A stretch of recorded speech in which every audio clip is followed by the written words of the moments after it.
So now I have explained how I think the 7th novel should be interpreted and how Rose is in fact the same person as the quote-unquote witch Beatrice, I still need to explain how she got from merely personifying her guild as a fictional servant girl to carrying out the mass murder of her family in accordance with the epitaph.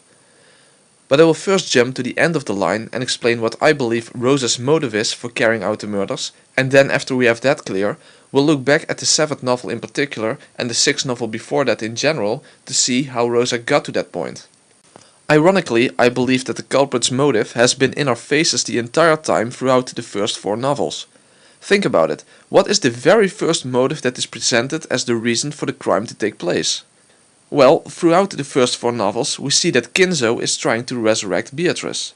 The ceremony is for Beatrice to come back to life to regain a human body that she had shed when she fell down a cliff 19 years earlier, as we learn in the 3rd novel.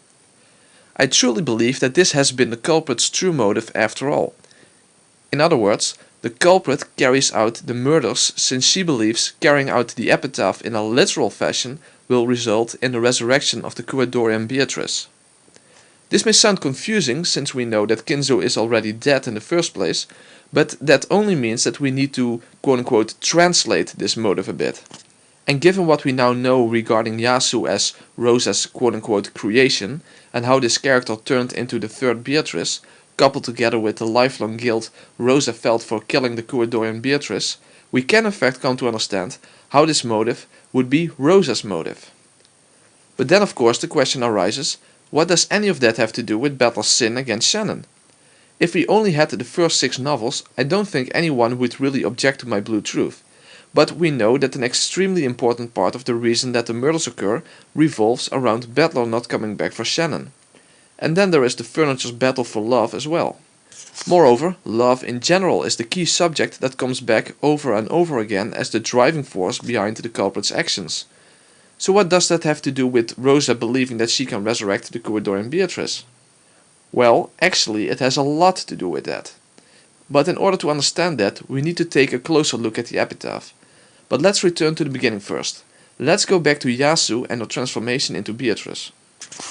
According to my fictional Yasu theory of 2 chapters ago, Rosa personified her guild as the lowly imaginary servant Yasu. But as this, so to say, person existed through Rosa and was connected to the real world via a real servant, namely Shannon, Yasu began to develop a life of her own, so to say. Yasu soon discovered something regarding missing objects. Given the superstition of the tales of the spirits of Rokindjima, people tended to interpret inexplicably missing objects as magic. Rosa discovered if she sneakily misplaced the servant's keys, for example, especially if you used some trickery to make it seem impossible as a human prank, people would come to believe that a witch was behind it. This is what we see Yasu going through in the 7th novel, and it is already mentioned in the first couple of novels that the other servants sometimes noticed windows that were open that they thought they had locked earlier on, or how objects would suddenly turn up at different places, etc. In other words, when Rosa visited the island, all she would have to do is misplace a few items here and there, and these events would begin a life of their own, as more and more things will be interpreted as magic, even though nobody was behind them in the first place. So if you misplace something on purpose and people will interpret it as magic, then eventually you don't even have to actively misplace things anymore, since any seemingly inexplicable accidental event will seem part of that same magic. This is how Rosa first learned about how to, quote-unquote, become a witch. If people don't understand how something is possible for humans, they can interpret it as magic. Even more important was the fact that she discussed mystery novels with Kumasawa, and later on Shannon began to develop an interest in those books as well. And Yasu realized that if a crime truly seemed unsolvable, especially in case of closed room murders, it was as if it was no longer a mystery novel, but a fantasy novel with a witch as the culprit. Add to that the fact that Rosa and her siblings were scared into not going into the forest when they were young by tales of Beatrice, the witch of the forest. Moreover, Kinzo actually referred to Beatrice as a golden witch. The 7th novel seems to suggest that Beatrice as a witch was completely Shannon's invention and came to be from mixing stories together. In fact, Ryukisi even says this in an interview. Quote, "For Kinzo, Beatrice is a human being which might truly still exist in this world, not a witch. What turned Beatrice into a witch was not him, but rather the ghost stories told about her. It were Kumasawa and Shannon who turned her into a witch.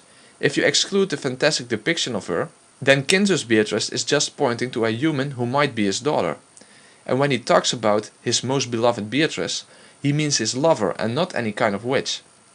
That is why the magical charms are just magical charms to Kinzo, but within Shannon it was already incorporated into the setting that the witch is weak towards magical charms. That is why for Shannon it becomes, though you are my most beloved Beatrice, you cannot enter my study. However, this is not true at all, as I can think of at least 3 instances where Kinzo referred to Beatrice as a witch. First, he called Beatrice Castiglione a golden witch, as you can see in this screenshot. And in the first novel, Battler remembers that Kinzo talked about receiving the gold from the golden witch Beatrice.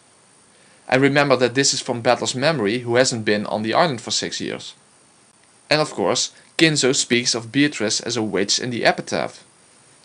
At the 9th twilight the witch shall be revived, and none shall be left alive. Sleep peacefully, my most beloved witch Beatrice. So the whole tale of a witch on Rekinjima was already in existence, even that this witch was Beatrice. So this led Rosa into changing her created character from a servant into a witch. However, this witch was not yet turned into Beatrice herself. Another significant event was required for that final change to take place. But this change was already a very significant one, since this is what allowed the crimes to happen the way they did, since the notion of magic is how Rosa would eventually come to find a way to redeem herself and bring back the person she stole away from her grandfather, to resurrect Beatrice from the dead. This is also why the Yasu character goes completely out of existence, not because she began dressing up as Shannon permanently, as the official explanation would have it, but because she was a fictional character to begin with, and therefore could be changed at will by the one who created her. So how do we get from Claire to Beatrice? Well, one very crucial element is still missing, and that is something that she learned from Shannon, namely that magic in and of itself is not enough to bring about happiness. The world of magic may seem great, but it's missing a vital element. Shannon would prefer the real world over a magical one, because in the real world one can find love. And this is where Rosa found an even more of a kindred spirit in Shannon. As I've said before, I believe that the term furniture refers to an extremely low social status. The reason why furniture cannot love is because of that status. Furniture is meant to serve, not to have human hopes, dreams and fulfillment. Like Shannon is not good enough for George and Cannon not good enough for Jessica, since they are of a much higher social status. But even though Rosa is of a high social status as a child of Kinzo, she also experiences life as furniture, as she is incapable of love as well. And that is the very important connection between Rosa and Shannon and the role of Rosa's creation, because Rosa is like furniture as well. First of all, she lost her honor by killing the Kuwadorian Beatrice and had it covered up, making it a crime she got away with, which led her to lose the right of her father's love. Her biological mother died, and Rosa is the youngest of the siblings, and therefore she was looked down upon her entire life and seen as the least of the siblings, leaving her without the love of her family. And Rosa's husband ran out on her when he got her pregnant, leaving her without the love of her husband. Rosa has terrible problems getting and especially holding a new boyfriend because she has Maria to take care of, leaving her without romantic love in general. Rosa has terrible problems with her relationship with Maria and frequently abuses her, leaving Rosa without the ability to give the proper love to her child. So Rosa is living life almost completely devoid of love. But then Shannon begins to acquire a glimpse of love, namely with Battler. Unfortunately for her, Battler doesn't see this the same way as Shannon does. For Battler, their time together means much less than it does to Shannon. And then Battler jokingly promises to come back for Shannon next year on a white horse to take her away from the island and her life as a servant. This is Battler's sin against Shannon, not just making this promise and not keeping it, but completely forgetting about it and not returning to the island for 6 years, while Shannon waits in anguish for Battler's return. However, Claire Beatrice, in other words Rosa, spurs Shannon on to keep believing in Battler's return, which is expressed in the magical tea time scenes between Shannon and Beatrice, and the fact that Rosa is the only person who expresses that she misses Battler and says that she hopes that he returns soon, as we can see in the following screenshot. This is actually quite telling since nobody else, apart from Shannon of course, expresses any sorrow over Battler not returning. The other people are not overly worried that Battler left, and some even see it as an opportunity for Battler, especially George, but that's because he is glad about Battler leaving since he wants Shannon for himself. But the only people who explicitly show to miss Battler are Rosa and of course Shannon. Claire Beatrice says to Shannon that it's a test and Battler will eventually come back for Shannon.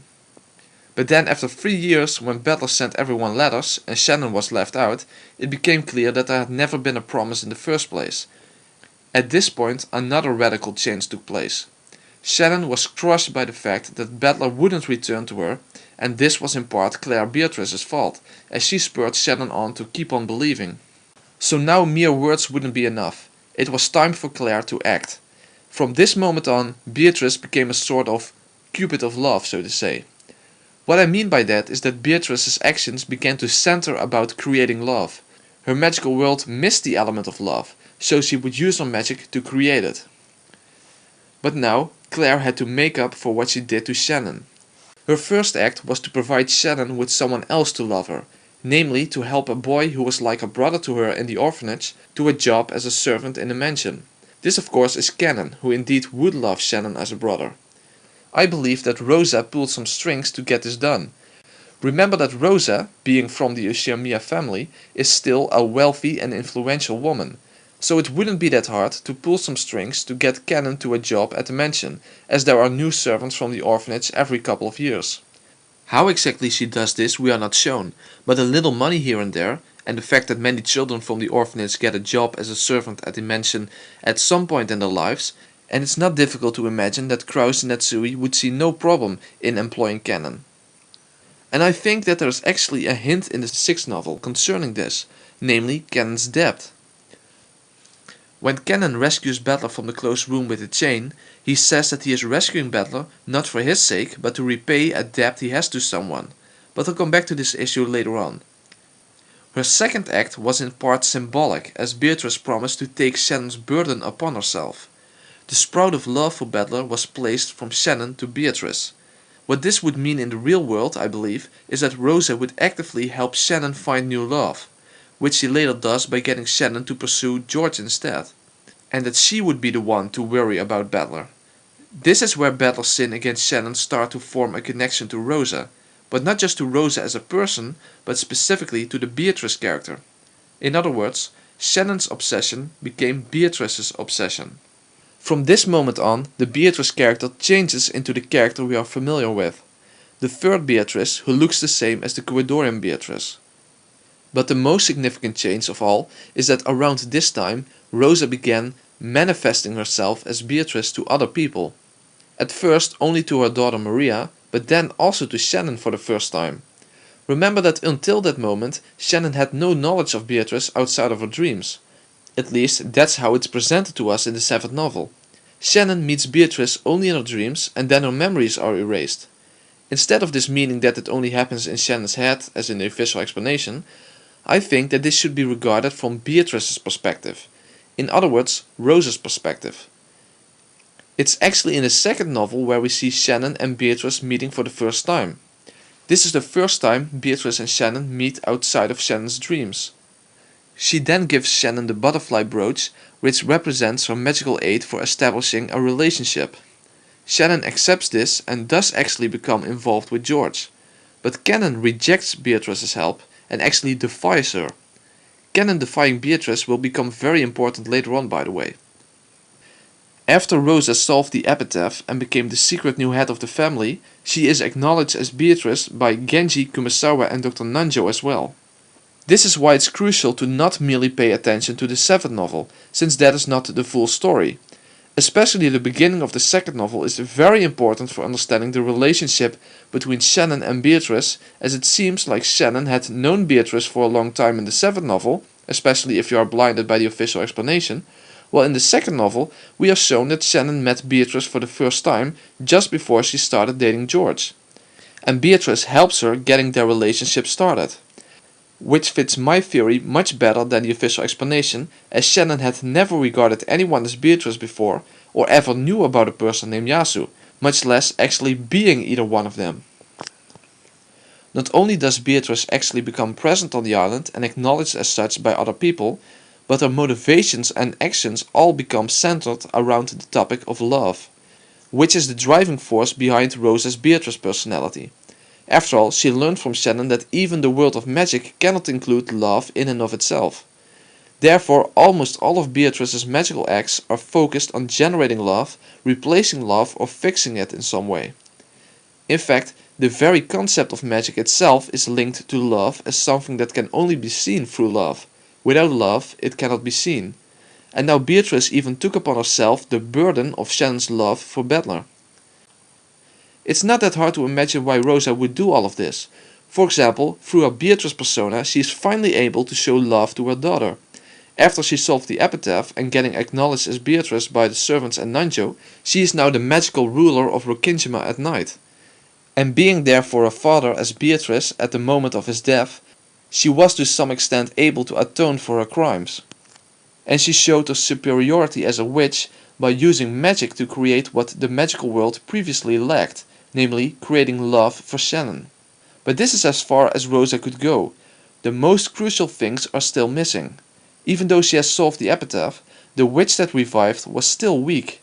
As we see in the beginning of the second novel, Beatrice is still weak and capable of few magical acts, but her power is rising, and when she completes her ceremony in 1986 by sacrificing the family, she will truly resurrect and regain her complete power.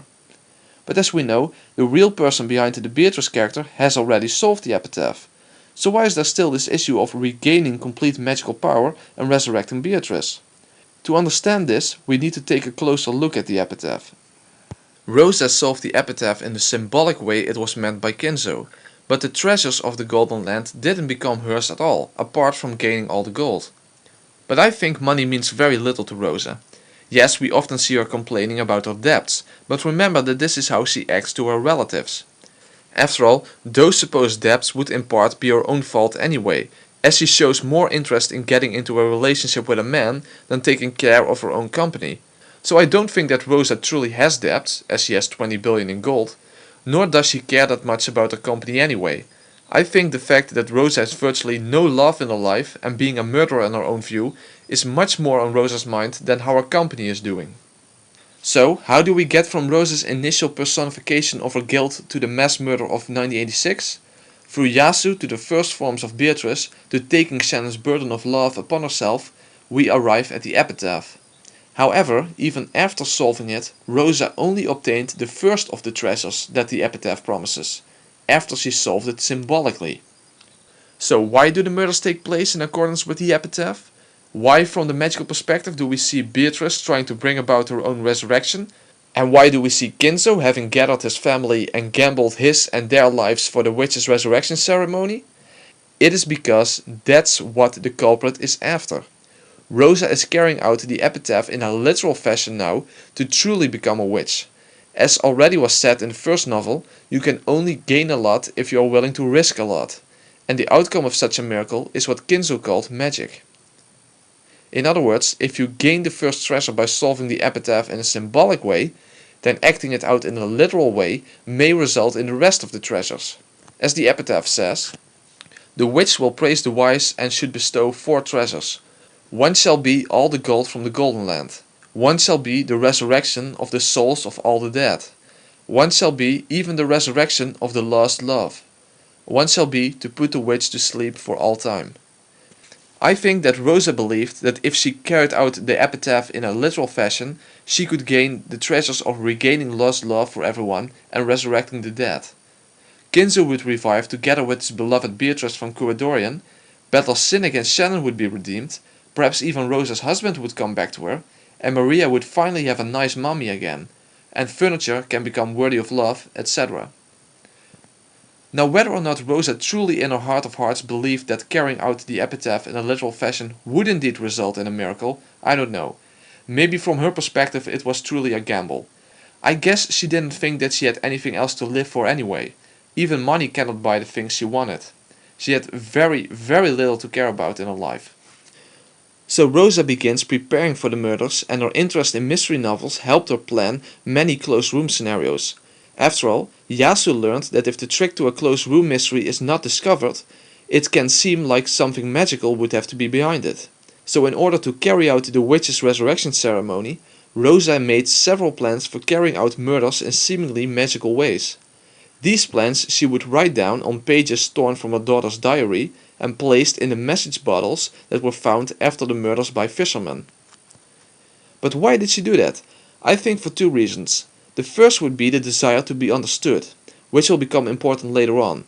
And the second reason would be to turn the days of the murders into a catbox for the outside world, where the truth would be forever hidden and magical explanations could roam freely through the minds of the people of the future. After all, Rosa was planning to blow up the entire mansion, since the epitaph said that none would be left alive at the ninth twilight, which would include Rosa herself. In order to fulfill the epitaph, nobody would be allowed to leave the island alive. However, as was explained multiple times in the earlier novels, magic requires risk. If you want a truly great payoff, you need to take a lot of risk.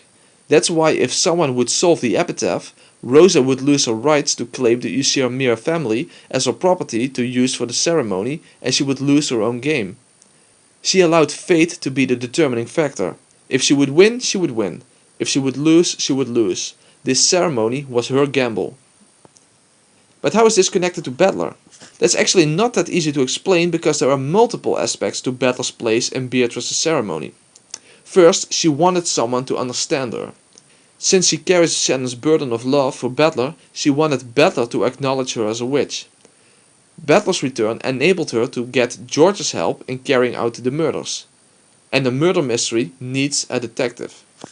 Probably one of the main desires of Beatrice is to be understood by someone. We see this issue over and over again, especially in the 7th novel. And what better person to fulfill that role than the person she is carrying the burden of love for? A very interesting read statement is one that is made by Beatrice the Younger, or Chick Beatrice, in the beginning of the 6th novel. I think that some play on words is going on here. The statement I'm referring to is the following read statement. I was born for father's sake. Beatrice the Younger is referring to Battler as her father. We are talking about meta-world perspective here. At that point, Battler was the new family head, the new Golden Witch and the owner of the gold. In other words, the new Kinzo. So I believe that this statement basically has a double meaning, namely that it both refers to being born for Kinzo's sake and being born for Battler's sake. This is exactly what my fictional Yasu theory entails. People may find it strange to see Rosa as a lover to her own nephew, but that's because one automatically tends to assume that it's about romantic love. This is of course the case for Shannon, but Rosa's love for Battler is not a romantic one, I believe. Shannon is the one who had a romantic love for Battler, and Rosa merely carries it. But for her it has a different meaning than it had for Shannon. Rosa mainly wants Battler's love in the sense of being acknowledged and understood as a person, not as a lover in a romantic sense, but to couple magic and love together as a necessary relationship, love of any sort. Yet still, Rosa can in fact act in an inappropriate fashion towards Battler, as we can see in the following screenshot from the 5th novel.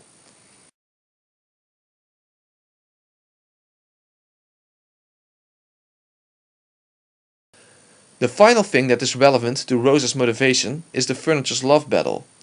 Why can only one of the couples experience love? After all, if the Chicanan tree's explanation is false, why would that be the case? They are all separate individuals after all. However, before I can answer that, we need to understand two more things.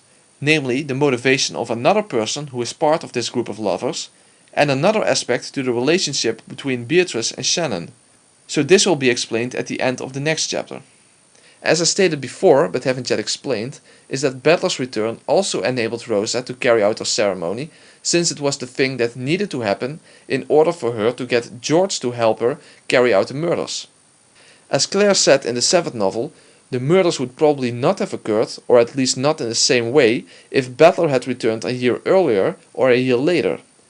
And if he hadn't returned, they might not have occurred at all. And one of the reasons why that is the case has to do with George.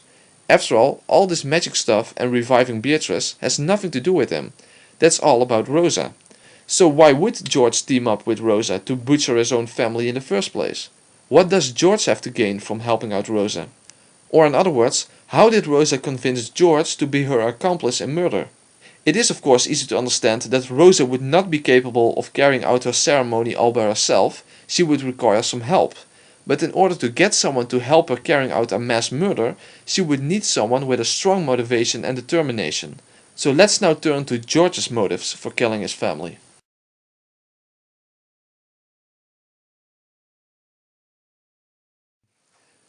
When it comes to George's motivation, I will probably have a much easier time to explain it, since it's not as mysterious and strange like Rose's motivation. Basically, I can sum up George's motivation as follows. George's motive is to be with Shannon and to eliminate Battler and his family as a threat to their relationship. Before I start explaining this, let me summarize some things we know about George. He wants to be with Shannon at all costs. His relationship with Shannon would never be accepted by his family. George had his eyes on Shannon even when Shannon and Battler were quote-unquote dating. He hates Battler. He compares himself to Battler. He sees Battler as a better person than himself. He perceives Battler as a threat to his relationship with Shannon. He was happy to see Battler leave. He was worried to see Battler come back. He wants to start a new life with Shannon. He proposed to Shannon on the night before the murders occurred. He said he would be with Shannon regardless of whether his family approved of their relationship. He doesn't care about the Ushiomiya family name. He's an angry, bitter and hurt-filled person. He was bullied, tended to hate women and was also bullied by his mother, having to train for becoming the family head, enduring strict rules and relentless studies. He is hinted at to be willing to kill his family for Shannon's sake, namely in the 4th novel. And he is shown to have incredible willpower and determination, and is also physically strong and trained in martial arts. He knows how to kill and has the right mindset for being a successful killer. I don't think anyone would actually really dispute that these things are true regarding George. If that's the case, then it's very easy to see that George has a strong motive for joining Rosa and taking out his family in order to secure his future. There are 2 clips from the 5th and 6th novel in which many of these points become very clear.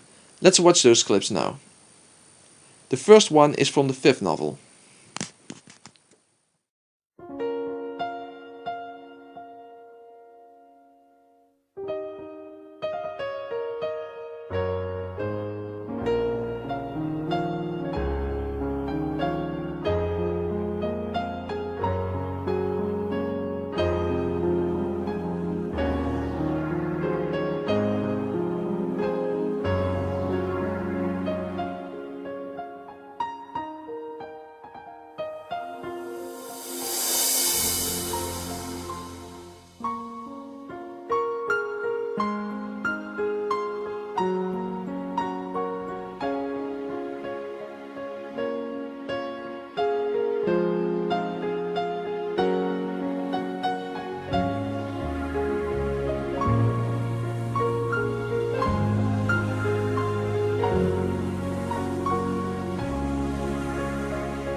And here is a similar type of clip from the 6th novel.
There's also another clip from the fourth game that I find really interesting. It is a magical perspective scene, so it's not objective, but if interpreted symbolically or as a hint, it becomes very interesting. I'm talking about the moral trilemma scenario in the fourth game. Here George is faced with three options. The first one is that he dies and everyone lives. The second is that the person he loves most dies and everyone else lives. The third option is that only the person he loves most and he himself live and everyone else dies. George goes for the third option with little hesitation. He explains that he vowed himself to Shannon, which means that he would be willing to sacrifice the world in order to be with Shannon. So even though this scene is not objective, it could tell us something about George's mindset. So in short, George probably has the right mindset for a killer. He perceives both his family and Battler as a threat to his relationship with Shannon. He doesn't care about the Ishiramiya family name, and he wants to start a new life with Shannon. In other words, by killing his family and having the mansion blow up to wipe out all evidence and make it unclear if anyone survived at all, and with part of the gold, he and Shannon could build up a new future for themselves under new names, since they would be assumed to have died on the island. That way nothing would threat his relationship anymore, and George could live happily ever after with Shannon. When it comes to the connection between George and Rosa, there is very little to go on, unfortunately. However, having said that, when it comes to the accomplices of the official explanation, like Rosa in the second game and Hideyoshi in the first game, there is literally no evidence at all to any extent. So any small hint I have to connect George to Rosa is superior to the accomplices in the official explanation. So even though there aren't many things to connect George to Rosa, there are at least the following things. Both Rosa and George are shown to visit the island apart from the annual family conferences. Both Rosa and George are connected to Shannon, even regarding their love, as Beatrice helped this relationship getting started. George is on the best terms with Maria, suggesting a stronger connection between George and Maria than Maria has to the other family members. George is usually the one who calms Maria down. George makes some references to magic, even that his relationship with Shannon was the result of magic. So basically the only thing that needs to be assumed is that at some point in time Rosa actually sought George's help, knowing that he would benefit as well from taking out the entire family, and given that she would need a physically strong and determined person to help carrying out the murders. But now we have George's motivation clear, many of you, especially the one who have seen my first Umineko Explained video, will see what might seem like a contradiction. After all, if George wants to leave the island with Shannon, then why does Shannon get killed in all of the games?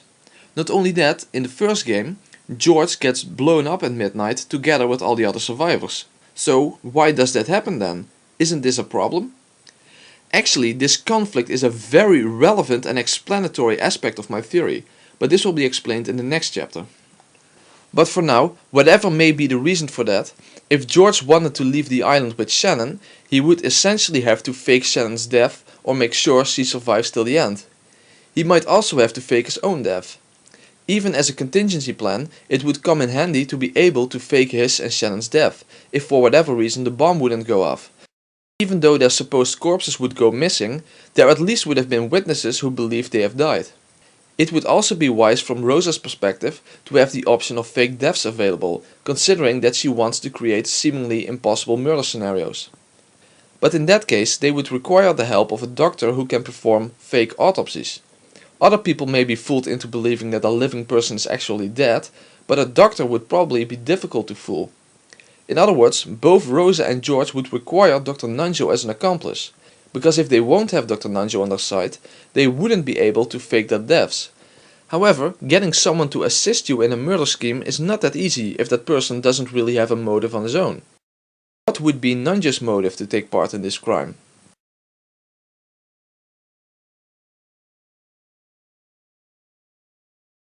It may be obvious why George and Rosa would require Dr. Nanjo as an accomplice, but it doesn't mean that Nanjo will arbitrarily accept that offer to help out in a mass murder. Now it is true that Nanjo himself doesn't kill anyone, but even so he would require a strong reason for helping out a couple of murderers. The easiest solution would be to say that Nanjo was bribed by Rosa, who possesses the gold. And in fact, I believe this to be the case, as it is revealed in the fourth novel from Angie's perspective that Dr. Nanjo's son received a ton of money since an envelope with a keycard to a vault was sent to him. However, even though Dr. Nanjo's help was bought, it's still not very plausible that he would help out murderers simply out of greed. He doesn't come across like a greedy person, and he's also a pretty old guy for whom wealth would probably be of lesser importance. In other words, if Nanjo indeed did it for the money, then he must have some good reason for needing a lot of money. He basically has to be desperate for money. So is there a hint somewhere in the story that suggests that Nanjo is indeed in need of money? Well, actually there is almost nothing that informs us about Nanjo's motive, apart from a single hint in the third game. But that single sentence he speaks actually tells us a whole lot.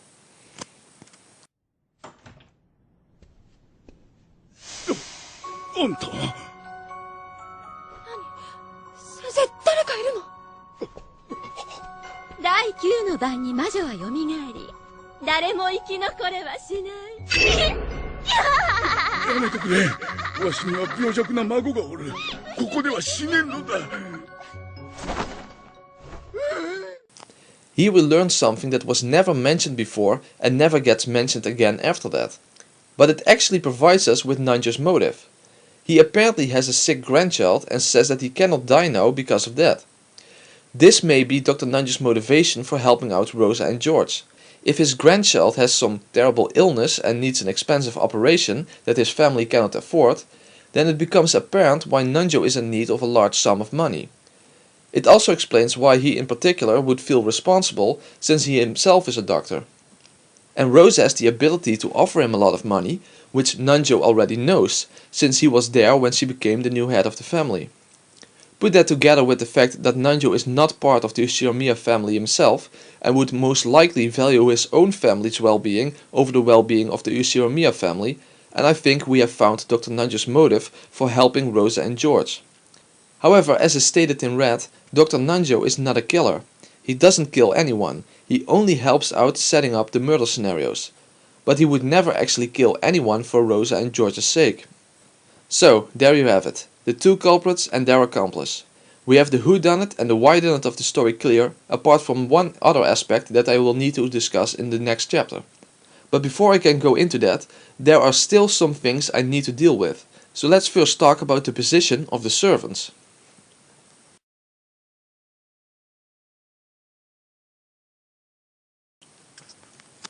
Contrary to the official explanation, I don't believe that any of the servants are accomplices.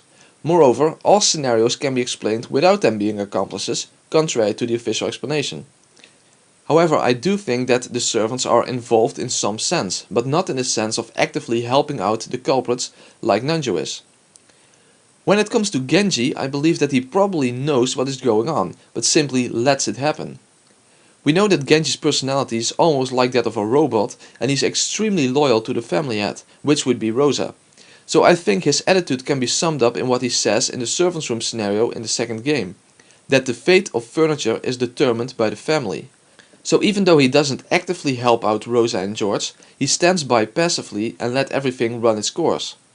I also believe that if Rosa would ask Genji to do something like, "I want you to unlock Natsui's room" or "leave the front door unlocked," that he would basically do that without question, especially if that happens before any murders occur.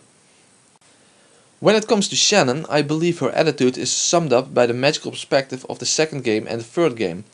She already feels complete and has received more than someone of the status of furniture deserves, so whatever happens, happens. Whether she fully realizes what is going on, I don't know, but she definitely doesn't know about George's involvement. But she does know, of course, that Rosa is the family head and Beatrice. When it comes to Kumasawa, you would basically expect her to be an accomplice, because just like Nanjo, her family received money. But there's not a single scenario in which her involvement is required. Sure, there are some scenarios in which you could suppose her involvement, but the point is that those scenarios can just as well be explained without her. Also, I think that given her age, she wouldn't care about money in the first place. So saying that she was bribed is not a very strong explanation in my opinion. So I will take an Occam's razor approach and simply shave away the unnecessary assumption of Kumasawa being involved. I think that the fact that her family received money has a different explanation than a bribe.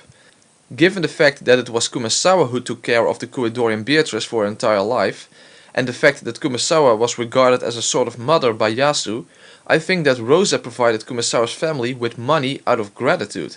Something like, you took care of Kinzo's child, now I will take care of your children.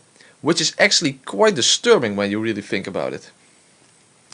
Canon is quite a different story, however. Instead of quote-unquote helping the culprits by being passive or simply oblivious, Canon's attitude is quite the contrary from the magical perspective.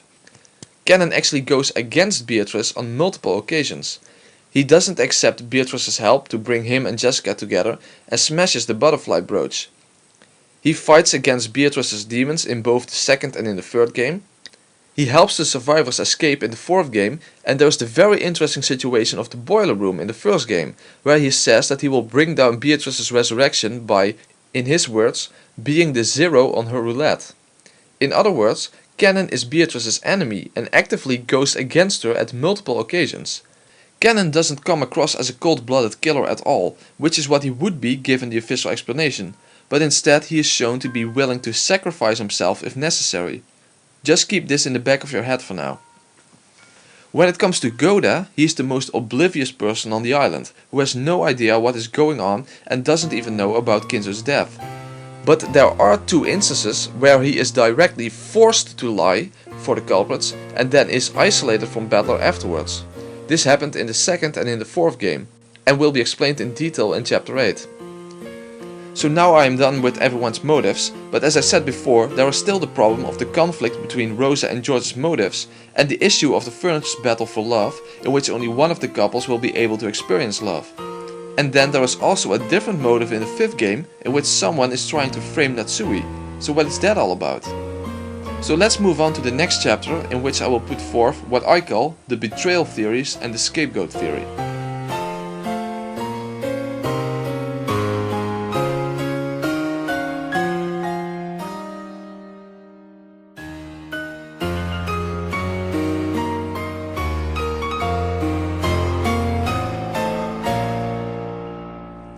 The betrayal theories I'm going to present in this chapter are not merely something I made up in order to explain an apparent conflict between the motives of the culprits and the role of Shannon and to a lesser extent Canon.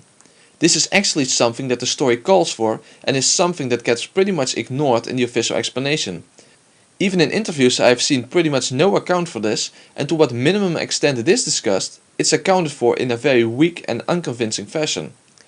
The main thing I'm talking about here is the relationship between Beatrice and Shannon and how it vastly differs in the first four novels, especially the second and third novels, compared to the seventh novel and the recently released Umineko Our Confession. After all, Beatrice is basically Shannon's friend in the seventh novel and pretty much also in Umineko Our Confession, and Shannon is very sympathetic towards Beatrice as well in there. Now their relationship does start off that way as well in the second novel, but when the days of the murders arrive, this has changed radically. Beatrice is now Shannon's worst enemy and betrays her in the most sadistic kind of way. She basically helped her to get together with George, and now she is violently tearing apart that relationship again. This is not really accounted for in the official explanation and is hardly mentioned in interviews. Basically, a sort of generalized explanation would be that this symbolizes an inner conflict within Shannon. In other words, that there is a sort of struggle going on inside Shannon regarding her personalities and their lovers. Basically, Shannon doesn't know who to choose, Jessica, George or Battler. But is that really what we see in the second and third novels? Do the scenes in which we see Beatrice and Shannon and Canon interact really symbolize an inner struggle? That seems like a very weak explanation in my opinion, because what we see is not merely some sort of struggle, what we see is outright betrayal. Horrible, cruel and sadistic betrayal towards Shannon and Canon on Beatrice's part. Let's take a look at some clips of Beatrice and Shannon interacting and take note of Beatrice's incredible cruelty in these scenes. So in the beginning of the second novel, we see how Beatrice introduces herself to Shannon and then basically becomes her friend and guardian and helps her getting into a relationship with George. And then we see how she tears this relationship apart again for her own personal gain. This is pure and utter betrayal on Beatrice's part. Does Shannon's inner struggle really account for this in a reasonable way? Or should this really be regarded as betrayal, as is the case in my theory?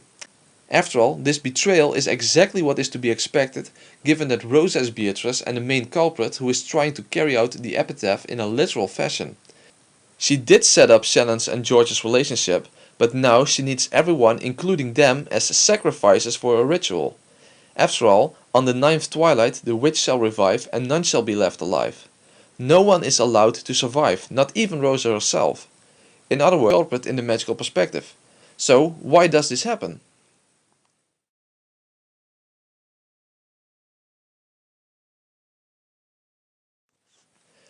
The official explanation doesn't include who the culprit is supposed to be in the 5th game, and the common explanation for the 3rd game is that Eva is the culprit for most of the game, and or that Shannon wasn't truly dead in the 6th link closed room scenario, which I already proved to be impossible. However, I don't need to invoke any extra people in order to explain the 3rd and 5th game. I can explain both games with George as the culprit. Because as I said, the betrayal theory works both ways. Rosa doesn't care about George's motives, but neither does George care for Rosa's motives. In other words, George wants his family dead in order to start a new life with Shannon, so the epitaph getting solved is of no concern to George. However, it would be quite difficult for George to commit all the crimes on his own. Now in the 3rd game he has no choice since he's already past the point of no return, but in the 5th game it's a different story since the epitaph gets solved before the 1st twilight. Since it's a problem for George if the epitaph gets solved, since he would lose his fellow culprit, it is very plausible that he would have a backup plan in case this would happen. Now a couple of factors are relevant for George to take into consideration. He could expect retaliation from Rosa. Rosa holds the key to the underground VIP room. Shannon knows nothing about his plan, and killing everyone might not be feasible. It might seem like the easiest thing would be to arm the bomb in secret and then make sure that everyone apart from Shannon and himself die in the explosion. But that would be a very difficult plan that could easily fail since Shannon knows nothing about this plan and Rosa would be in his way. So I would imagine that he still would try to get everyone killed, but doing that by himself might not be feasible. So if it may not be feasible to take out his entire family, he should at least try to aim at disrupting the Ishimiya family in some way. The best way to do this is to aim at taking out Krauser Natsui, since that would result in all servants losing their jobs as servants in the mansion. Then fake his own death to get away from his mother and the rest of the family, and if possible try to get rid of Battler in some way as well. Now all of this fits with the culprit's actions in the 5th game. After all, Kraus gets killed and Natsui gets framed for murder. Natsui would definitely be suspected for the murder in the guest room in the mansion, but if it hadn't been for Erika, Battler would probably have taken the fall for the scenario in the cousin's room in the guest house. George was among the victims of the 1st twilight, and as we know, all their deaths were faked at that point in time, including George, and Rosa was among those victims as well. However, we know that everyone still dies at the end because of the bomb, so we know that something went wrong. And I'll explain later why George actually faked the deaths of the victims of the 1st twilight instead of just faking his own death. After all, he wasn't planning to leave any of them alive, so why not just kill the other 5 and only fake his own death? But I'll explain that in the next chapter. But despite that in the end something went wrong, George would have succeeded in his plan. Kraus would be dead, Natsui and Battler would go to jail for murder, meaning that Shannon would no longer be in service of the Ishimiya family, and Rosa and Maria would be dead. Eva lost her husband, although George probably didn't plan on killing his father, he just happened to be the one who entered the guest room, and George would be believed to be dead. The Ishimiya family would be in shambles, and Shannon would be quote-unquote free, and George would be believed to be dead, meaning that he can now try to start a new life with Shannon. And since Rosa's dead, he would now have access to the underground VIP room to make sure that he takes a bit of gold with him. Now in the case he wouldn't be able to set off the bomb, everything would still work out, but there would be the problem of his corpse going missing. If only his own corpse would go missing, that would be rather suspicious. So it would be a smart move to make sure that multiple corpses go missing, so that there will be no special attention to his particular disappearance. Now the final issue is about how George would frame Natsui. And here I have to make an assumption that I cannot necessarily prove, but it's a reasonable assumption given that Rosa and George together are the culprits, and that is the following. George knows about the Yasu character and especially how it originated, or at the very least, he knows about the baby that died after it fell from the cliff 90 years ago and the fact that it was placed into Natsui's care. It's not really necessary that George knows about Yasu, but at minimum, George would need to have heard about the baby who died from Rosa, who was still living at the mansion at that time. I can't prove that Rosa told George about that, but I don't think it's an unreasonable assumption, because if she did, all pieces to the puzzle of the 5th game fall into place. I would expect that Rosa and George didn't plan this murder scheme during a one-time meeting or something. I take it that George knows to some extent of Rosa's past and her motives. So that is the scapegoat theory, which only became actual in the 5th game. So now we have this theory clear, I will explain the 5th game in detail in the next chapter.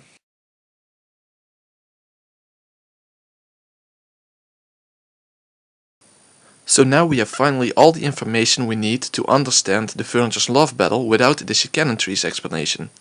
So what does any of this have to do with the issue of furniture with the incomplete souls and their battle for love, in which only one of the couples can experience love and the others cannot? In the official explanation, this is because Shannon, Cannon and Beatrice are in fact the same person, and therefore she can ultimately be with only one of them. But can this actually be explained in a different way? Let's analyze this a bit. We have 3 groups: Beatrice, or in other words Rosa, and Butler, Shannon and George, and Cannon and Jessica. The connection between Rosa and Butler can only be fulfilled if Rosa succeeds in her plan. But if Rosa wins, then the other 2 groups can't possibly be together. After all, they would die if Rosa wins. Shannon and George can only be together if George succeeds in his plan. But he wants everyone apart from Shannon and himself dead as well, especially Butler. Also, Rosa wants George dead, meaning that George can only survive if he kills Rosa. So if George wins, then only he and Shannon will be left alive, meaning that the other 2 groups cannot be together. Cannon and Jessica are both innocent, so they can only be together if both Rosa and George are stopped, meaning that they would either have to be killed or have to be found out, and contained so that they can be arrested. This implies that if Jessica and Cannon can be together, the other 2 groups would either have to die or be separated. So that's what I believe the furniture's love battle is about. The incompleteness of their souls has nothing to do with being the same person, but simply that they are incomplete because they are missing love. After all, there is the theme of love being the most important element in the world. Through love, Shannon can see that the ocean is blue, and without love it cannot be seen. So what makes a person's soul complete is to love and be loved in return. It has nothing to do with Shannon, Cannon and Beatrice being personalities of the same human being. And now the most interesting part regarding the furniture's love battle, something that fits very well with my theory but is harder to explain if you believe in the official explanation, namely why it is that Shannon wins given that this love battle happens in the 6th game. After all, if you believe the official explanation, then all people involved in the love battle are still alive. So in what sense did Shannon actually win?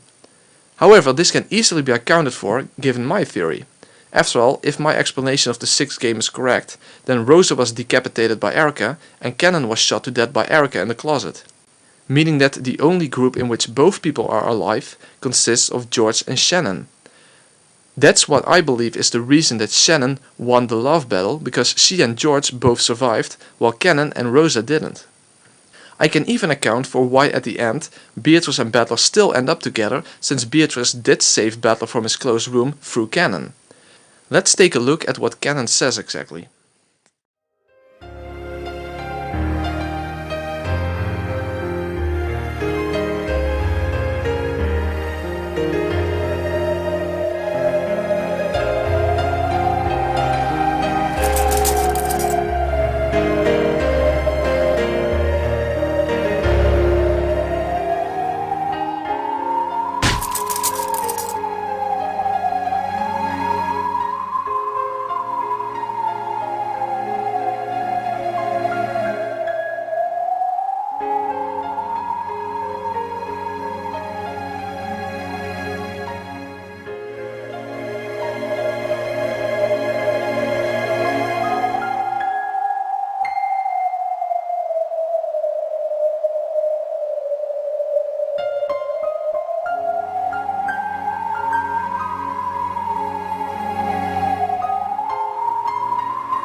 we saw that Cannon said that he was paying back a debt, and that this debt was not to Battler. I explained that I believe that this refers to the fact that it was Rosa who pulled the strings necessary to get Cannon employed at the Yoshimiya mansion and therefore be reunited with Shannon, who was very important to her when they both lived in the orphanage. In other words, Cannon sacrificed himself for Rosa's sake, meaning that Rosa essentially rescued Battler post-mortem through Cannon's sacrifice. Remember that no actual murders had taken place here apart from Erica's killings, so in this timeline Rosa is not an actual murderer, basically because Erica got in her way. So this way the furniture's love battle can be accounted for without the Shikanon tree's explanation. So now let's tie together what Yasu said about Genji and Nanjo about being furniture. By now you should be able to interpret this scene apart from the official explanation, as something that could be said by Rosa's fictional creation. So let's take a look at that screenshot again. Why did you save me refers to Genji keeping Rosa's involvement in the Koedorian Beatrice's death a secret. Since Nanjo and Genji were the ones taking care of all the issues surrounding getting rid of Beatrice's corpse, who was a person kept by Kenzo in secret, it is probable that Nanjo knew about what really happened as well. After all, the Koedorian Beatrice was a person who wasn't supposed to exist, and didn't officially exist to the outside world. Why didn't you let me die essentially means, why didn't you force me to face the consequences of my actions so I could deal with them, instead of keeping her guilt hidden within herself. The terrible injury refers to the emotional wound of the guilt that Rosa was forced to bear and had to deal with by personifying it as Yasu. So the body that is referred to here is the fictional servant body of Yasu. Yasu's body not even being capable of love and being less than human and being like furniture instead refers to Yasu's honor status of furniture, as I've explained before. And furniture is simply not worthy of love. Now one more thing I need to say about my betrayal theory is that both Rosa and George are not willing to let Dr. Nanjo leave the island alive. Fortunately for him, the keycard to retrieve the money was already on its way to his son. But what is unfortunate is that his son never collected the money, so we never learn what happened to the granddaughter. One must wonder, however, why Nanjo's son never collected the money if he needed it for his daughter. But it's of course not that unlikely that he lied to Angie about leaving the money behind for pretty obvious reasons if you ask me. After all, would you admit to a stranger that you basically took a large sum of basically dirty money? So now I'm done with the whodunit and whydunit of the story. We can now finally move on to the howdunit, and I will start by explaining the fifth game in detail.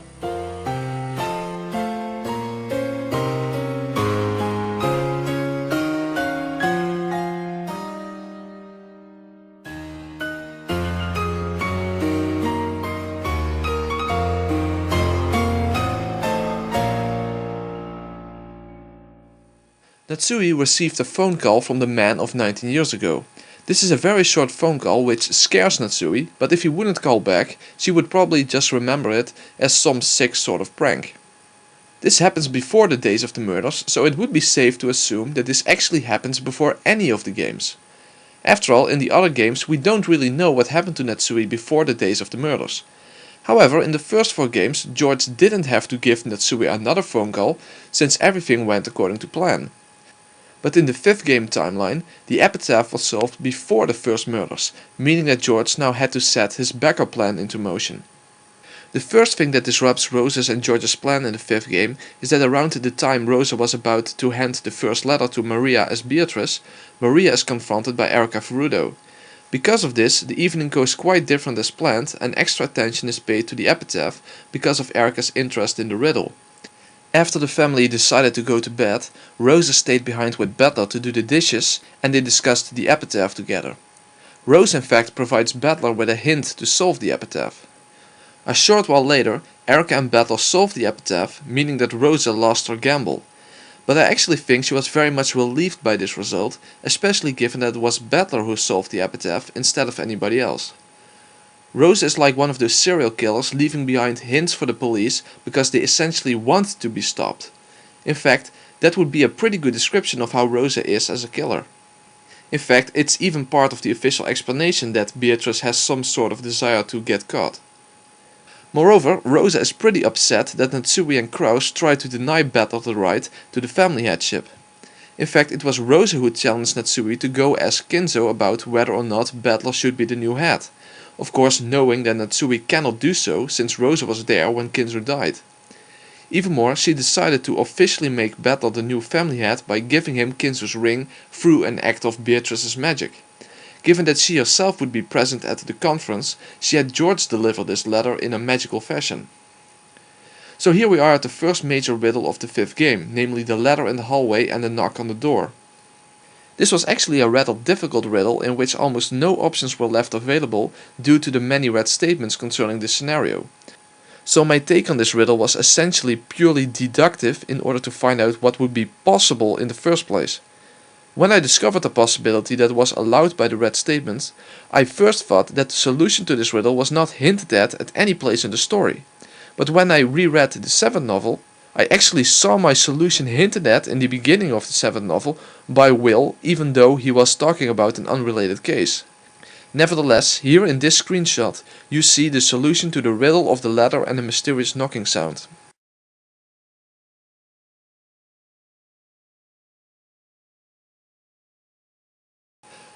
Like many riddles in Umineko, time is the crucial factor, and so it is in this scenario.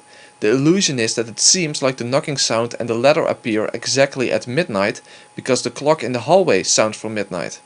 However, if it actually is already past midnight when the clock's bell rings, then we can slip past the red concerning what could or could not have happened at exactly 24 hours.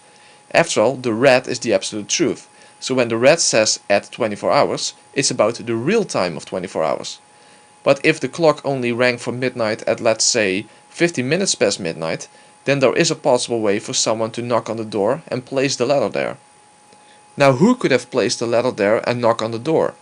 Well, the red proves that nobody in the dining hall could have been this person, regardless of time, since the red is specific about the people in the dining hall and not merely just the time. Also, Natsui, Kraus and Genji are proven to not have knocked or placed the letter there in red, also despite of the time. That means that the only possible candidates are the people who are outside of the mansion at 24 hours real time, which are Goda, Kumasawa, Dr. Nanjo, Erika, Jessica, Maria and George. Now I think we would all agree that it couldn't have been Erika, and also remember that the envelope contained Kinzo's ring, which would have been in Beatrice's possession. Now Kumasawa is shown in red to have gone to bed and stayed there until morning, so she couldn't have done it. And Erika left the cousin's room at midnight and then was with Nanjo the whole time, so neither of them could have done it either. When it comes to Goda, we know that he's probably the most innocent person on the island, so he's basically one of the most unlikely suspects. Goda has no connection to the culprit or even knows that Kinzo is dead. This is even true given the official explanation. So I think he is the most unlikely candidate. Moreover, we know that between the time that Goda entered the guest house and the time that he went back to the lounge at 1 AM, where he talked with Nanjo and Erika until 3 AM, Erika had sealed the room Goda was in. In other words, Goda couldn't have left the servant room until he was called out by Erika at 1 AM when Rosa arrived at the guest house. So that proves that Goda is innocent. So believers in the official explanation have only one option to have someone who is Shannon's accomplice deliver Kinzo's ring inside the envelope to the dining hall, and that would be by appealing to Nanjo as the person who placed the envelope there. Of course, if that works, it would work for my theory just as well, since Nanjo is an accomplice in my theory too. However, the problem is that Nanjo met up with Erika at exactly 24 hours, and then stayed with her until 3 AM. So you would have to say that the clock chimed for midnight not after midnight had already passed, but before it. But then you run into problems concerning the order of events. However, I don't think that believers in the official explanation really have another option. The problem with the order of events is that the red proves that at 24 hours real time, Natsui was still in the corridor of the 2nd floor and not in her room answering the phone, which happened quite a short time after the clock in the hallway chimed for midnight. Now this is not a checkmate per se, since the scene in which Natsui goes answering the phone is not observed by Erika, but you will have to do some intellectual tap dancing to make Nanjo delivering the letter before midnight fit, while there are no problems with someone from the cousin's room placing the letter after midnight in real time. So we are left with the 3 people in the cousin's room. Either Jessica, Maria or George was the one to knock on the door and place the letter in the hallway after midnight in real time. Now again, Jessica is unlikely as well, since she is almost as innocent as Goda, apart from that she knows that Kinzo is dead. And Maria truly believes in Beatrice, so taking part in a trick to make the appearance of a letter seem magical is quite unlikely as well. So even though it's not the absolute single possible explanation, but I would say without hesitation that the most probable candidate would be George, and that's exactly what I believe. So Rosa gave the letter with Kinzo's ring to George and had him set up a seemingly magical scenario in which Beatrice handed over the family headship to Battler by means of a magically appearing letter and a knock on the door exactly at midnight. At least it would seem like that. Because it may not have been feasible for George to be in front of the dining hall door at exactly midnight, which would have been preferable for dramatic effect to knock on the door exactly at midnight, you know, midnight, ghost hour, magic, blah blah blah. So it would be smarter to set the arms of the clock back a bit to give him more time. Then when he made it from the guest house to the dining hall door, he could simply move the arms of the clock forward to 12 o'clock and then knock on the door, leave the letter there and get out again. This explanation is consistent with all the red statements. There is no conflict. The only possible objection I can think of is that the mansion was supposed to be locked, meaning that George could not have entered. But of course we have no objective evidence that all doors and windows truly were locked. This is not stated in red, so it's an unprovable objection. People assume that all doors were locked, but we cannot be sure about that. Also, since it was Rosa's plan to begin with, she could have ordered Genji to keep a door or window unlocked, and given Genji's unusual loyalty, he would have done that without asking questions. Also, asking to open a window is not really that much to ask from a servant. Also, Rosa could have done it herself. So that's a pretty easy problem to solve. Another sort of objection could be that it would be rather strange for George to go along with Rosa's plan now the epitaph was solved, meaning that Rosa wouldn't want to go through with the murders. So why would George help out Rosa with magically delivering Beatrice's letter to Battler? But actually this is exactly what George needed in order to carry out his backup plan. Also, since this letter scenario would have been thought up very quickly after it was announced that the epitaph was solved, this would put George in the position to make certain demands. For example, that Rosa would make sure that she would leave the conference before anyone else and meet up with George in the guest house. But before that, he needed to make another phone call to Natsui. Now here we are put in a rather confusing position as readers, since because of the way the story is told, we jump back and forth in time. But this would have to be the order of events. George entered the mansion at around midnight, but at least a bit after midnight. George went into Natsui's room and then hid the tarot card with the kanji for a fall on it behind her clock. George went to whatever room where her phone was in order to make a call to Natsui. Genji would pick up this phone and then went to inform Natsui that there was a phone call for her. George used this time to get to the dining hall door, set the arms of the clock to strike for midnight, and knocked twice on the door and left the envelope there. He quickly ran back to the room he made the phone call from, and a couple of minutes later Natsui picked up the phone and they had their conversation. This way everything adds up and there are no inconsistencies. I see only 3 possible objections. The first would be to say that George could not have entered Natsui's room since it was probably locked. But I have 2 things to say about that. 1. We have no objective evidence that her door was locked. And 2. It is at least implied that it wasn't locked. When Natsui entered her room to answer the phone, it is specifically mentioned that she locked her room. She thinks that no one would expect that to be odd, since it wasn't that unusual for her to lock her room. That sort of implies that she doesn't always have her room locked, only that it's not unusual for her to lock her room. But that implies that she doesn't always lock her room. It is also not mentioned that she had to first unlock her room to get inside, only that she locked it once she was inside. However, this is actually contradicted in the scene when Natsui is hiding in the closet where she says that her room is always locked, even though in the scene where she goes to answer the phone, she only says that it's not unusual for her to lock her door. So it's kind of hard to tell whether her door was locked or not. At the very least there was no red truth proving that it was locked, so there's always the possibility that it wasn't locked for whatever reason, even something like that Natsui happened to forget to lock it. But anyway, let's think of an alternative explanation then of how George could have been able to enter Natsui's room.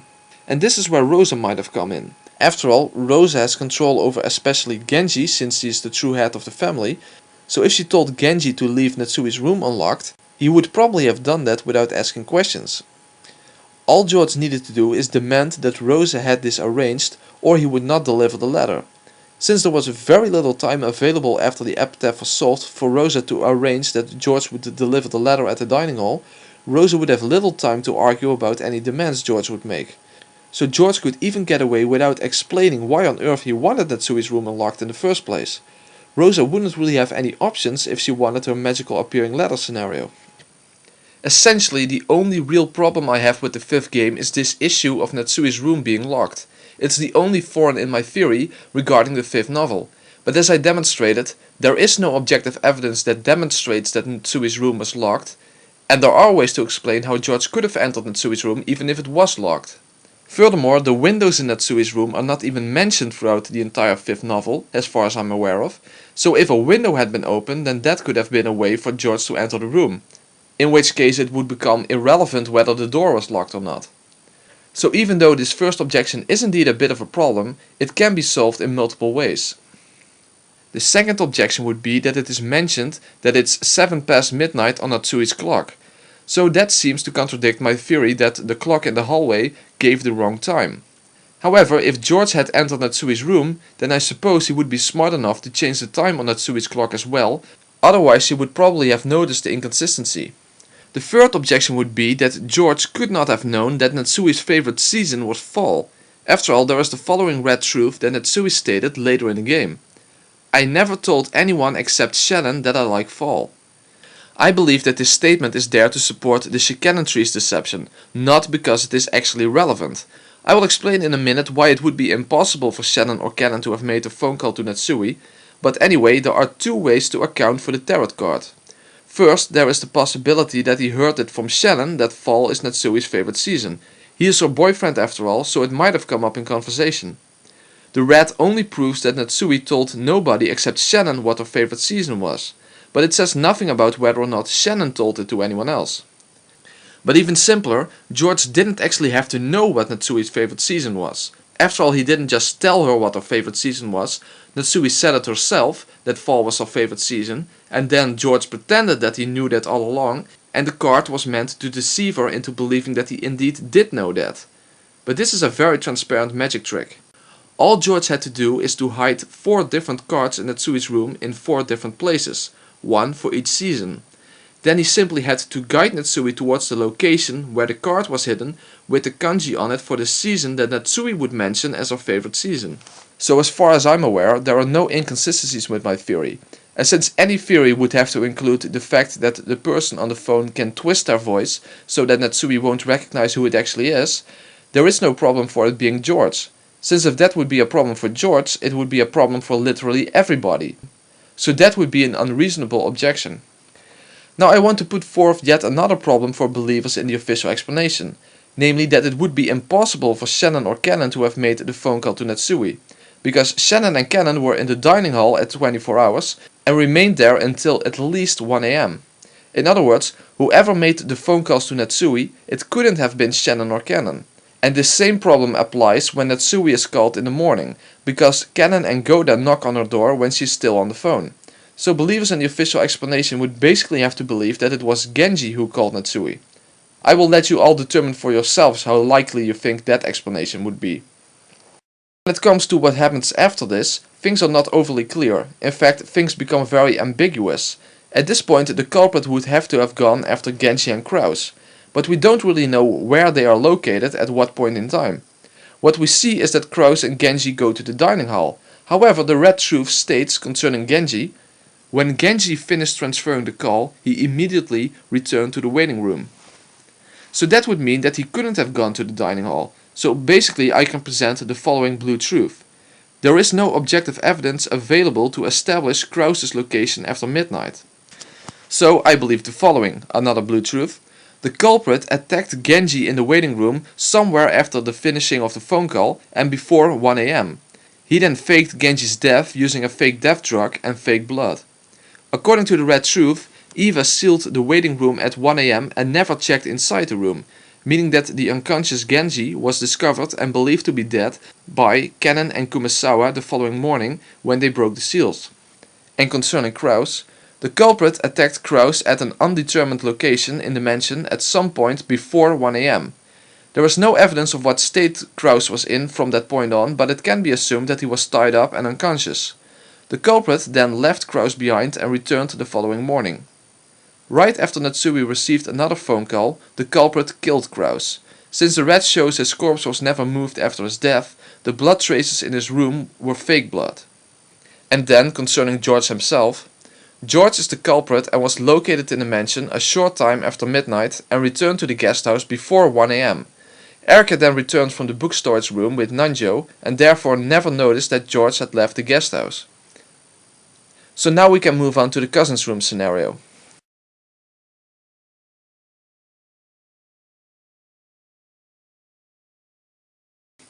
So here we have George, Jessica, Maria and Rosa in the cousin's room.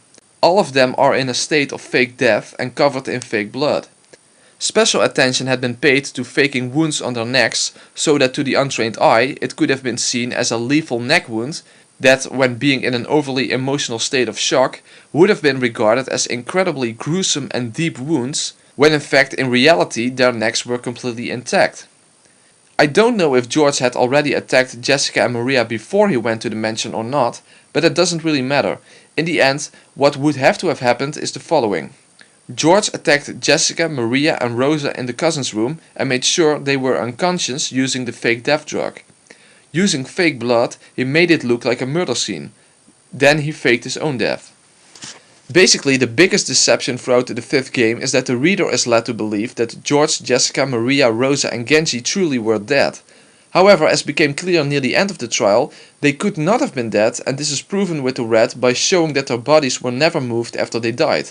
And since their bodies did disappear, which was confirmed by Erica, they could not have been dead before. It is of course stated in red that these people really were dead and that everyone looking at them could establish that. But these red statements are not made at the time that their supposed corpses were discovered, but were made at the end of the second day, at midnight. But everyone having read the fifth novel would already know that. Especially the statement made by Virgilia was very sneaky because it was made quote-unquote underneath the game board, meaning outside of the time on the game board, which was repeated for Battler because he joined in later. So the red truths regarding their deaths and that any person could establish their deaths were in fact about their bodies after the bomb had gone off. Also, all that was shown is that no one would mistake a dead person for a living person, but it doesn't mean that they couldn't mistake a living person for a dead person. In other words, none of the people in the cousin's room truly were dead, so that means that their necks weren't really sliced open either. That was merely an interpretation by people seeing the corpses. After all, if you are in a state of emotional shock and you see blood on the necks of people you care for, it's not surprising that you would say something like, their necks were completely sliced open. Moreover, Erica's perspective is the objective perspective and she never examined the corpses. The only person she heard from what state the corpses were in was Dr. Nanjo. After all, the family members covered up the victims so that only their faces were visible but not their necks, and this happened before Erica walked into the room. So she only could establish that there were people lying in the beds, but not what state they were in. She then asked Nanjo about the victims and it was he who told her about their neck wounds.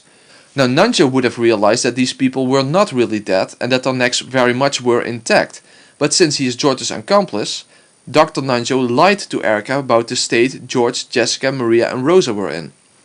Basically, throughout the fifth game, the question seems to be who could have entered the cousin's room to kill these people. But no one could have entered the room apart from Natsui, and she is not the culprit as we know. Therefore, Blue Truth, the scenario in the cousin's room could only have been set up from the inside. In other words, the culprit had to be either Jessica, Maria, Rosa or George. After all, at midnight, Erica left the cousin's room and at that point nothing had happened yet. The people were all alive and there would have been no magic circle on the wall. And since no one could have entered the cousin's room till morning apart from Rosa, and of course Battler, but he wasn't involved as the red established, the person who set up this scenario, including painting the magic circle on the wall, would have to have been one of the 4 people in the cousin's room. In other words, the only possible suspects for the fifth game were Jessica, Maria, Rosa and George.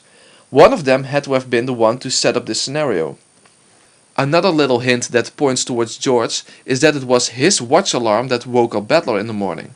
Since the culprit probably didn't catch the victims in their sleep, but before they went to sleep, It is plausible that the culprit was the one to set the alarm to make sure that Battler would wake to discover the corpses.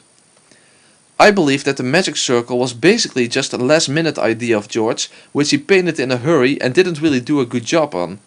After all, George doesn't care about the whole magic stuff in the first place, but given that he had delivered a seemingly magical letter from Beatrice, I take it he did it in order to confuse people, since the magic circle makes the scene a bit scarier. So this explains everything up until the discovery of the victims. But why exactly did George go for a fake death method for his victims rather than actually killing them? We cannot be sure of his exact reasons, of course, so we have to speculate a bit, but since he had to relocate 4 bodies all by himself, it would be quite difficult to carry them. It would be easier to have them being able to walk and relocate them under threat using a gun. After all, there are tons of unchecked places where a gun could have been hidden, even the cousin's room itself wasn't thoroughly checked. Also, if he faked the wounds on all of the victims, including himself, there would be no discrepancy between his own wounds and the wounds of the other victims. Where exactly George took Jessica, Rosa, Maria and later on Genji we cannot be sure of. But what basically must have happened is that after everyone left the guest house, George woke up the rest and relocated them under threat and maybe even partially tied them up to another location and confined them there. Then he had to sneak to the mansion to make another phone call to Natsui. Then he killed Kraus. Of course, he made sure to pour fake blood on Kraus's bed to make it seem like he had been killed there. Then he woke up Genji and confined him somewhere as well. So Genji was then suddenly missing when Erika and the rest got to the waiting room. Of course, Nanjo had already lied about the state Genji was in, as Nanjo had seen Genji's supposed corpse, but Erika had not. Now there might be an objection here regarding the time of Natsui's phone call, to which I would reply: Natsui received her morning phone call after the victims in the cousin's room were discovered and the discoverers had left again. In other words, if for example Natsui received her phone call at 7:30 am or later, then there is no problem with it being George on the phone. It is impossible to prove at what time Natsui received her phone call. The only thing we know subjectively is that Goda and Cannon knocked on her door during the call, which means that this is after they discovered Genji's supposed corpse. Given that Goda was preparing breakfast before and was nearly finished, and the fact that breakfast was to be served at 8 am, we can be reasonably certain that Natsui's phone call occurred somewhere around 8 am. Going on what little evidence we have, that would be the most reasonable assumption.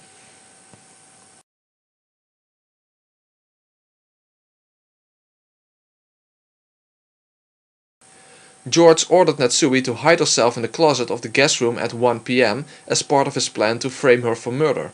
He probably had hoped that Battler would take the fall for the victims in the cousin's room, but he could never have predicted the appearance of Erika, let alone the fact that she would be listening the entire night for anything suspicious to happen in the cousin's room, which proved Battler's innocence. Nevertheless, Natsui still took the fall for both the supposed murders in the cousin's room and the next murder in the guest room where Natsui was forced to hide in the closet. George had a bit of luck here, because Battler showed to Erika that it would have been possible for Kinzo to escape from the study, even though in fact he had been dead for 2 years already. So this gave Erika a possible candidate for someone to carry away the corpses. So around 1 PM, Natsui hid in the closet of the guest room. Later on, Hideyoshi came into the room and set the chain.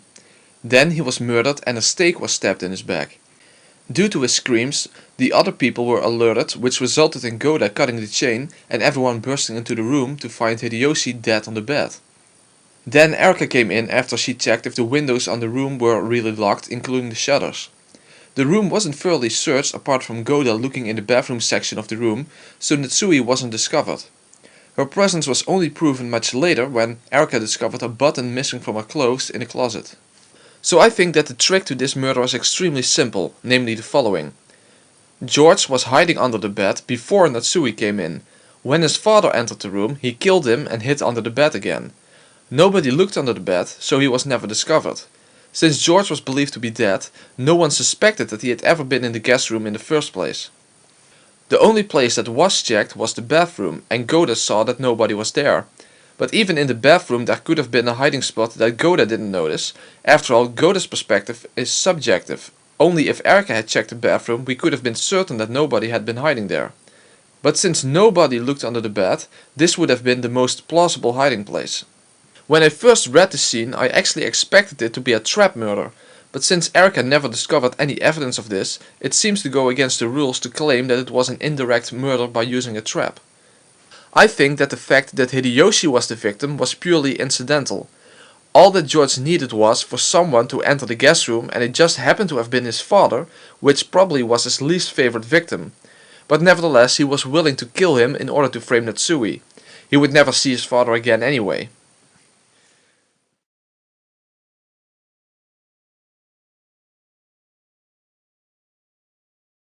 But now we hit a roadblock in the 5th game, because the game is basically suspended and we don't get to see what happens after Hideyoshi's murder. But what we do know is that at midnight George and the others truly are dead, so something went wrong. But we can only speculate on what exactly went wrong, since we literally have no facts to go on, as we only see a few scenes in the parlor and of course the magical trial. So what could have happened? Well, we have to speculate in any case. But since George had faked everyone's death apart from Kraus, it is possible that Rosa had been able to break free and retaliated by arming the bomb, killing everyone including George. Or George armed the bomb himself, but as I said before, he didn't know it would go off at midnight, so he unknowingly blew himself up as well. But whatever happened, we simply cannot know. So that concludes my explanation of the 5th game. Contrary to the first 4 games, when it comes to the official explanation, there really is no explanation about who the culprit was supposed to be in the 5th game, and I don't have a clue how believers in the official explanation would explain this game. Shikanen could not have been the culprit in the 5th game, and if she was supposed to be Beatrice, then it was already unlikely that she was the culprit, since it's very much suggested that the person who Beatrice represents is the mastermind in the first 4 games, but not in the 5th game. So if you believe in the official explanation, you already need to invoke another person as the culprit. Moreover, you are forced to believe that the culprit was one of the 4 people in the cousin's room, since that scenario had to have been set up from the inside. And in case of Hideyoshi's murder, the only people who could have been hiding inside that room, apart from Natsui, would be George, Jessica, Rosa, Maria, Genji or Kraus. But Kraus was confirmed in red to be dead shortly after Natsui received her phone call. But Kraus was confirmed in red to be dead shortly after Natsui received a morning phone call.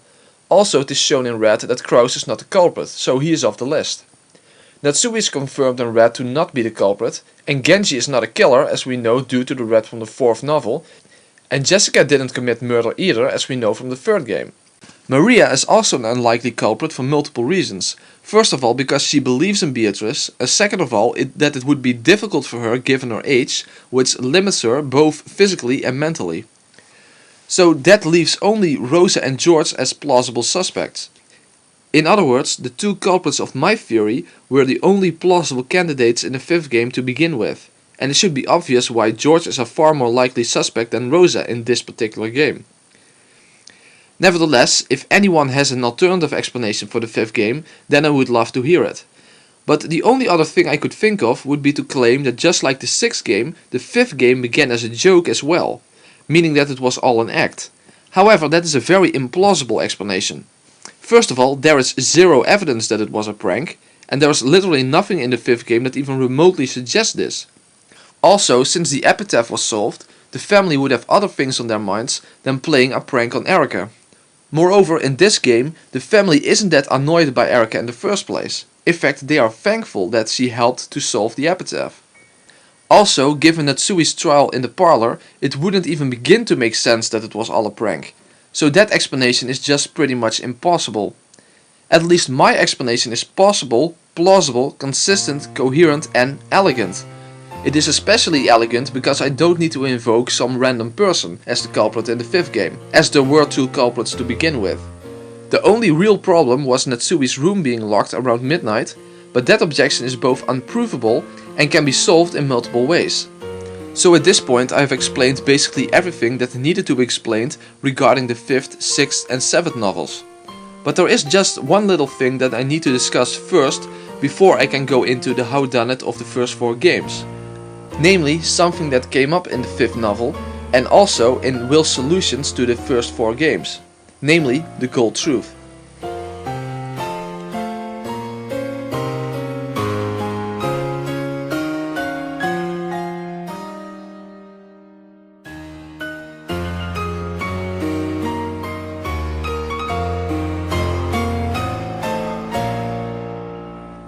This is going to be a very short chapter, but I need to discuss the gold truth since it appears at multiple places in Will's solutions to the first 4 games. So we have to know what the gold truth is before we can move on to the first 4 games. However, if you have read the 8th novel, you should already understand the gold truth since it was basically explained there. Nevertheless, I thought that it was already very clear what the gold truth was. First of all, there really only appear 2 gold statements, which are the following. I guarantee that this corpse is Yushiramiya Kinzo's corpse. And you used magic to create a golden flower petal inside an overturned cup. It was a splendid bit of magic. Even though the gold truth is explained in the 8th novel, I myself, and I assume a lot of other readers, already figured out its meaning before finishing the story. Although I have also seen people who completely misunderstood it. And perhaps it wasn't really clearly explained in the 8th novel for people who actually misunderstood the gold truth before that. Basically, the first thing we need to realize is that something being stated in gold has no bearing on whether it is actually true or not. After all, the first statement we know to be true, but we also know that the second statement to be false since magic cannot exist, and the 2 Beatrices don't exist either. So that implies that something that is false can also be stated as a gold truth. The second thing we need to realize is that when Battler used the gold truth, it was because he wasn't allowed to use the red truth. He had to show that Kinzo died using a human truth. So basically we know that a gold truth is both subjective, it may or not be actually true, and it is a truth that humans are capable of producing. When Beatrice the Elder used the gold truth, it was about the trick with the overturned cup with Beatrice the Younger, or Chick Beatrice. Basically, the 2 of them believe in magic, even though the trick with the overturned cup really is nothing more than a sleight of hand. But both believe it to be magical. When it comes to Kinzo's corpse, it is burnt beyond recognition. But because it had 6 toes, just like Kinzo had, which is a rare condition, everyone accepted that it must be Kinzo's corpse. In other words, blue truth is something that could be true. Red truth is something that is true. And gold truth is something that is believed to be true. Or as it is called in the 8th novel, it's a consensus among people. If all people involved accept that X is true, it becomes a gold truth. But X may or may not be true in reality. For example, let's say you are in a group of 6 people and you have a locked box in your midst which you cannot open. Let's say that one of you claims that there's an apple inside this box, and he gives some reasons for believing that. And you all trust this person and see no reason to disbelieve his claim. Therefore, you all accept that there is an apple in this box. So the statement, there is an apple inside the box, would become a gold truth, because it is believed to be true by all people involved. However, that doesn't mean that there really has to be an apple inside the box. That could still be false. In other words, the gold truth, there is an apple inside the box, and the red truth, there is no apple inside the box, are completely compatible. But to turn that around, the gold truth, there is an apple inside the box, and the red truth, there is indeed an apple inside the box, are completely compatible as well. The only thing that is required for a gold truth is that it is believed to be true by at least one individual, but not necessarily by the one making the gold statement. However, that could be the case as well. In fact, apart from the gold truth used by Battler, all other gold truths that appear in the story are in actuality not true. When it comes to Kinzo's burnt corpse, we never have any confirmation on the island itself that it is Kinzo's corpse other than the fact that it has 6 toes, which is the reason why everyone accepts that it is Kinzo's corpse. But it's not until the 5th novel itself that we actually know that it has to be Kinzo's corpse because of the red statement that no corpses appear other than of the characters that have appeared in the story. So how can we translate that to the real world on the island? What probably happened in the 5th game is that Kinzo's corpse was eventually found, which went against Erika's theory that Kinzo was alive and carried away the corpses. But everyone apart from her accepted that it was Kinzo's corpse due to the fact that it had 6 toes. So the whole family and the servants all agreed that this corpse was Kinzo, and therefore rejected Erika's theory that Kinzo could have carried away the corpses. Therefore, from the meta-world perspective, Battler could attack Erika with the gold statement, I guarantee that this corpse is Yushiramiya Kinzo's corpse. And Erika had no choice but to accept that, even though in an ultimate sense that was no definite proof that this corpse was really Yushiramiya Kinzo's corpse. But still, Battler was able to defeat Erica using a human truth to show that Kinzer was dead, since he wasn't allowed to use the red truth, so he attacked Erica with a gold truth instead. Moreover, this showed that Battler had understood Beatrice and was now worthy of being the new Game Master, because the gold truth is essentially one of the powers of the Golden Witch Beatrice, because there is in a sense a general gold truth throughout the story that is pressed on Battler to be believed. Namely that magic exists and that the murders were carried out by a witch called Beatrice. And basically Battler is trying to disprove that gold truth throughout the story. When it comes to Beatrice the Elder and Beatrice the Younger, the trick with the cup had already been demonstrated by Erica to be a simple trick. However, when the two Beatrices were alone in their own world and performed this trick, the consensus among them was that it was true genuine magic and not a trick. Therefore, Beatrice the Elder said in gold that the other Beatrice truly used magic to create a flower petal inside the overturned cup. It was their own personal reality, so to say. Now you may say that there were only 2 gold statements made in the entire story. Well, that's true when it comes to direct statements, but the gold truth is also mentioned by Will in the 7th novel when he gives his solutions to how the murders were carried out in the first 4 games. That's why I needed to discuss the gold truth before explaining the first 4 games. After all, even though Will's solutions are not stated in red but in plain white text, I think it's unreasonable to assume that they can be false. After all, the whole point is that he understands Beatrice, and if his solutions can be false, then they serve no purpose whatsoever. So even though the 7th novel is written in order to deceive, it is about the way everything is phrased and not about the actual content itself. And regardless of Will's solutions not being read, so we cannot prove with absolute certainty that they are correct, I'm going to assume that Will indeed knows the truth and that his solutions are accurate, although somewhat ambiguous and open to interpretation, since they are all in a sort of riddle format.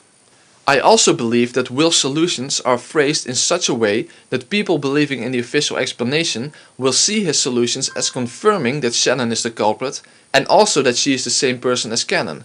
And some of Will's solutions do indeed seem to suggest that.